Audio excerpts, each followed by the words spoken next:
Since the year 2000, China invested $153 billion in Africa. So, what is China really doing in Africa? The answer is very complex, but according to the media, this is what they are doing.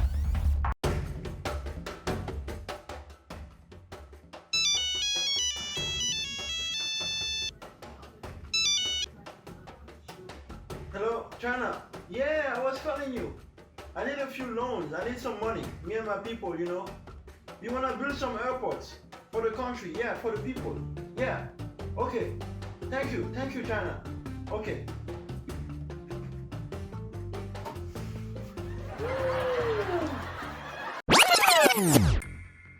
China's recently been accused of trying to take over Uganda's Seoul International Airport if the East African country fails to pay a $200 million loan for the expansion of the site.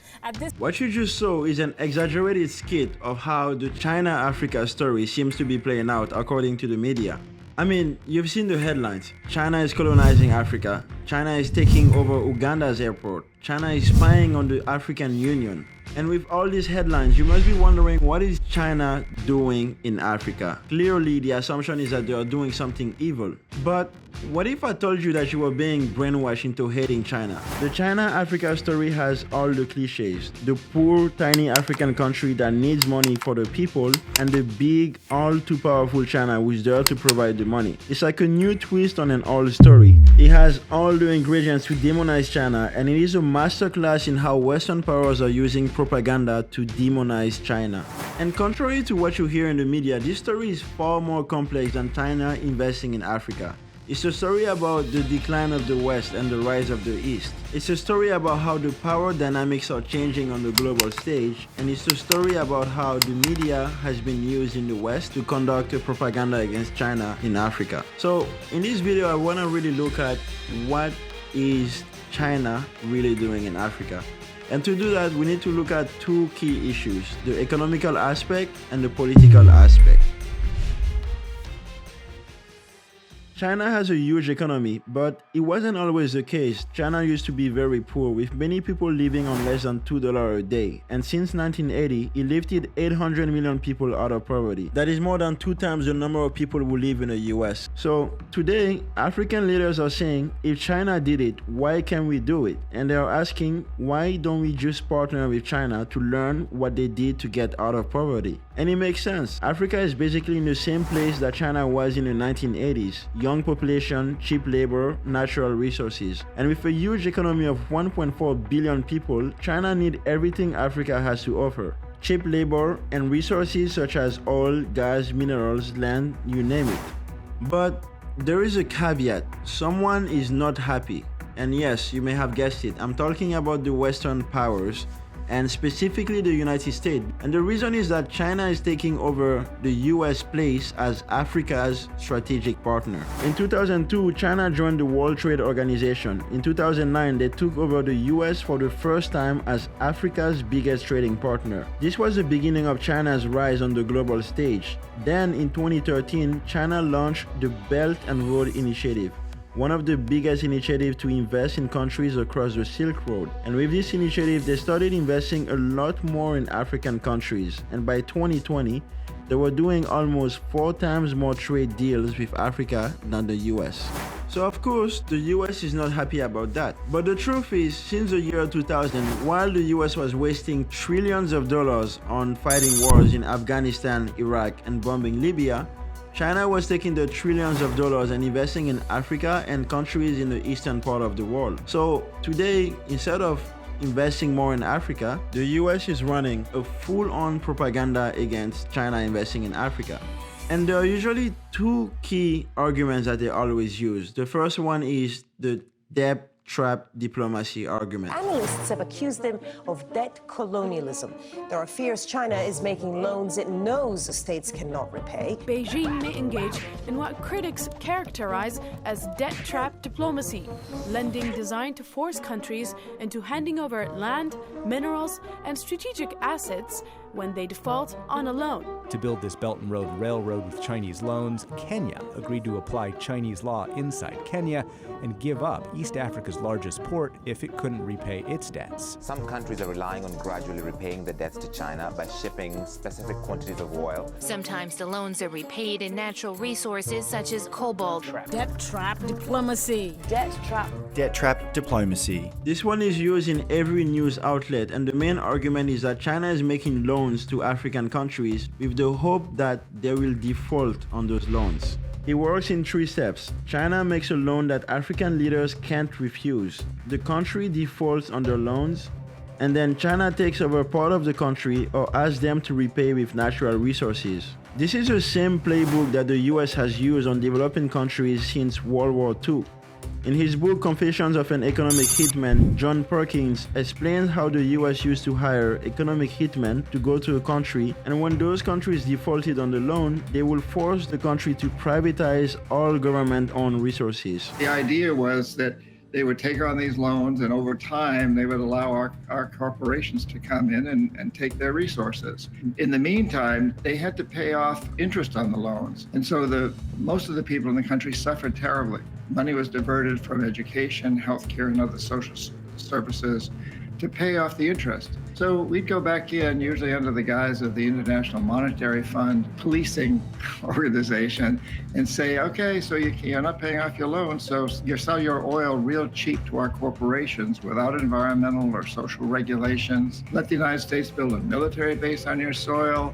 Privatize your businesses, your public sector businesses, your education system, your water and sewage systems, etc., and sell them to our investors cheap. Vote with us on the next United Nations vote against Cuba or whatever. So it was really, it truly is a form, it still goes on, of colonialism, but as you pointed out, typically without the military. Although the threat of military intervening is always sort of lurking in the background.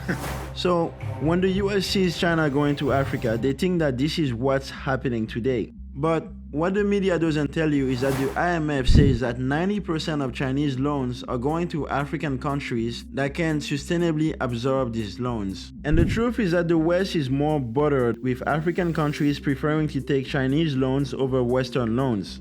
The world's debt market is a free market where China is just one of the players, and they just happen to give better deals than Western institutions. It's like if you want a credit card and this bank is charging you 20% interest rate, but another bank is charging you only 5%. Obviously, you will go with the bank that has the best deal. A lot of African projects involve building bridges, roads, airports, and other infrastructure, and they're very risky economically and politically. So investing in them does not guarantee a return. And the fact of the matter is that China is still willing to give African countries loans at a better interest rate than the West can offer, and that's the truth. And compared to the West, they don't care about a country's human rights records. They don't ask too many paperwork, and they just give the loans without getting involved in the country's politics. And that is something that many African countries prefer when they are making a deal. China doesn't care about your government or human rights or anything. They're basically the cool mom of international finance. Oh, and you love the fact that you don't have to adhere to any environmental standards while you're doing these projects, which I know you love, China. I know it. And yet, you will often hear in the news that China is leading a debt trap policy and that African countries are blindly falling for the Chinese debt trap. And the major implication behind this argument is that African leaders are basically blindly and stupidly signing up loans without looking at the deal that they are signing with China. And just this simple point shows you how the West views Africa versus how China views Africa. There's a great story that goes like, if you go to any hotel in an African country, you will see 2 types of people, Westerners and Chinese people. The Western people are there to work in NGOs, non-profit, and governmental work, while the Chinese are there to do business. And that just shows you how there's a big difference between how China looks at Africa versus how the West looks at Africa. And the second argument that is always used is that China is colonizing Africa. Arrangement for Africa. But maybe it won't come as a surprise that China isn't just giving billions of risky loans to Africa out of the goodness of its heart. Many scholars suggest Beijing's true endgame in Africa is not solely financial, but rather political. There is empirical evidence that China has been using these infrastructure investments to affect worldwide politics.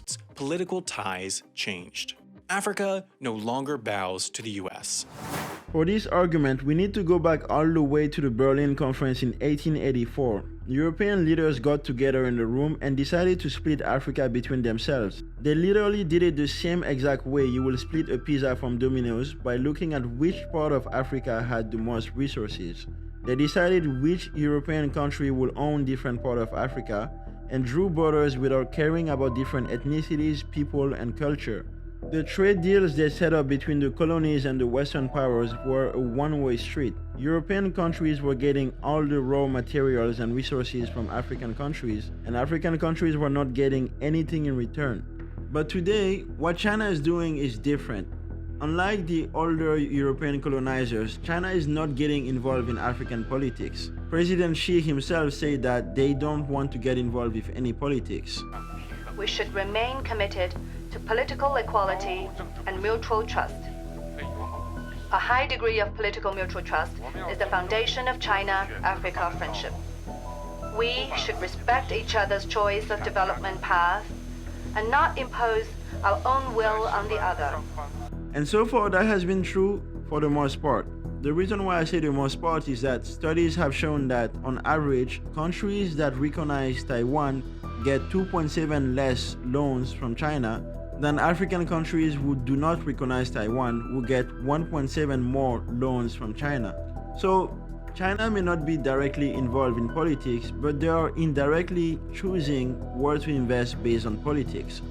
But that is true for every country in the world. Like, show me any country who doesn't invest based on their own interest. But of course, the media takes that argument and runs with it. You will often hear the argument that it's part of Chinese strategy to increase their sphere of influence, especially when it comes to countries voting in the UN. Projects within their borders each year. Conversely, if an African country votes overwhelmingly along with China in the United Nations General Assembly, they receive 1.8 more infrastructure projects each year. But this argument is very hypocritical, especially coming from the US media, because guess which other country uses their power to influence other countries when it comes to voting for the UN? The US. As recently as 2017, Trump was threatening every country that will vote against them in the UN and said that the US is watching votes. Studies after studies have shown how the US has influenced other countries.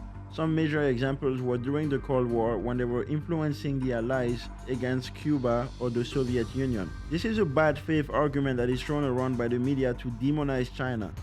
And once again, I am not here to say that China is some benevolent country that is investing in Africa out of the goodness of their heart. No, not at all. What I want to point out is the hypocrisy of the Western media when it comes to covering the China-Africa story. They have been running a decade-long campaign against China, and it is easy to demonize them and believe that China is just taking advantage of African countries. They tend to frame China as a self-interested actor who is investing in Africa just for their own benefit. But the irony is that every single country in every single historical trade deal has always looked out for their own interest. So when China is trading with Africa, of course, China is going to prioritize their own interests, or they are going to look at what makes sense for them. The same way that the US will deal with Africa is the same way that China is dealing with Africa. And the issue with the narrative that the media is pushing is that they will actually make you believe that they care about African by consistently pointing finger at China like, oh, we care about Africans. China, please stop abusing Africans. No, they do not care. It's the same way that the media seems to care about Muslims when they are in the western part of China, the Uyghurs, but never cared about the Muslims for 20 years when they were being bombed in Afghanistan, Libya, and other countries. Every country has different level of propaganda on how they want to cover a story. And this China-Africa story is one where it is fully dominated by the US demonizing China. What China is doing is nothing new. It's something that every power has done in the past as they have looked to expand in the world. But the way this is being covered by the media is kind of showing us that the West really fears the rise of China, and it may be a sign of the potential beginning of the decline of the West. Thank you for watching the video all the way to this point. I really appreciate you. My name is Ned Ludd. If you want to learn more about this issue and if you want to read more about it, I'm going to add some links in the description below, so make sure to check it out. And if you enjoyed this video, please like the video, please subscribe if you are not already subscribed, and I hope to see you in the next video. Bye for now. Peace.